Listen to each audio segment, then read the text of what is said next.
Again, I'm Dr. Agnes Cabredo to bring to you a short lesson on English. I'd like to take up first vocabulary building. In my interest to help everyone widen, enrich, increase our vocabulary, our knowledge of words, I listed here just a few big words. Maybe we can start with something which is very popular, like garus. Garrulous is pointlessly and amazingly talkative. In a gathering, we usually have the tendency to avoid a very talkative person who talks nonsensically. So, avoid being talkative, garrulous.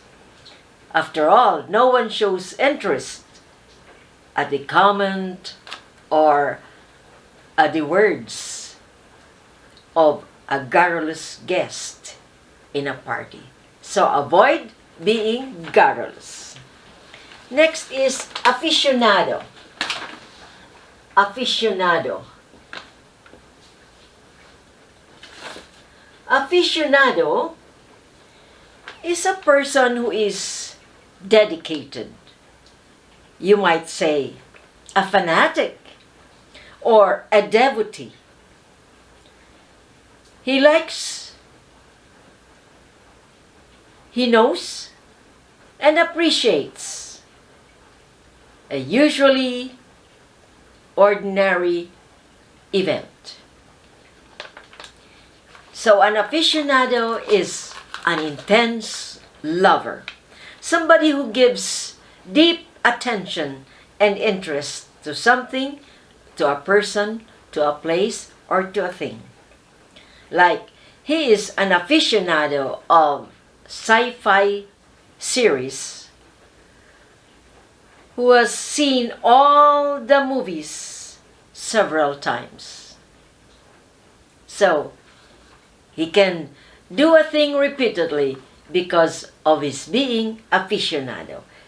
Aficionado shows great interest in anything, in a person, in a place or thing. He is an aficionado, one who shows deep, intense, dedicated, committed interest in something. Next is thaumaturgy. Thaumaturgy. Thaumaturgy. Simply speaking, it means like magic or miracle. Like a movie shows a macabre tale about a woman who uses thaumaturgy to bring her dead lover back to life. Or we have shows sometimes where a magician divides the body of a person into two. That is thaumaturgy. There's no real division of the body, but it seems to be presented as divided, and that is thaumaturgy. Next, I'd like to introduce the word transcend. Trenchant. Trenchant is keen, sharp, articulate. The officer has a trenchant analysis, a clear, sharp analysis of the condition of his place. The radio announcer or a mass media man is trenchant with his remarks.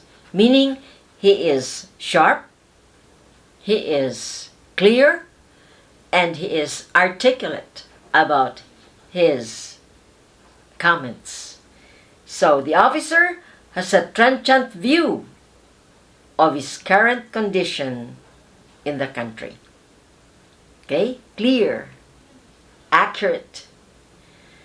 The judge has a transient decision between what is right and what is wrong. Okay, transient. The next word I'd like to introduce is calumny. Calumny is a misrepresentation intended to harm another's reputation. We hear of an opponent who denounced his friend for his defamatory insinuations and calumny. Okay? Remarks that are intended to damage, to harm, to smear the reputation of somebody. This is calumny. It's an act of uttering false charge or misrepresentation, ridiculously calculated to harm another's reputation.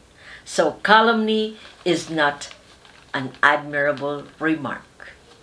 In fact, in serious cases, that can bring you to court, that can court you to have somebody put you to jail. Avoid saying calumny. Then next, caveat. Caveat is a Latin word. Caveat is like a warning. You see this at the entrances of hospitals. A warning enjoining you from certain acts or practices. You also see warnings at entrances of malls. The guards will always give you caveats in order to guide you in your behavior within the establishment. And the next, I'd like to take this word, behest. Behest means command. The meeting was called to order at the behest of the governor to meet emergency situations. The head of the village, the barangay captain, ordered a meeting. So a gathering was formed at the behest of the chief of the village.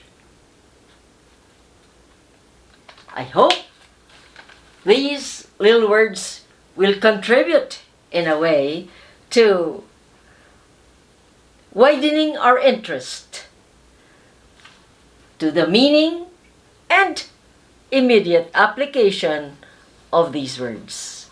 If you learned something from this short discussion, be sure to like, share,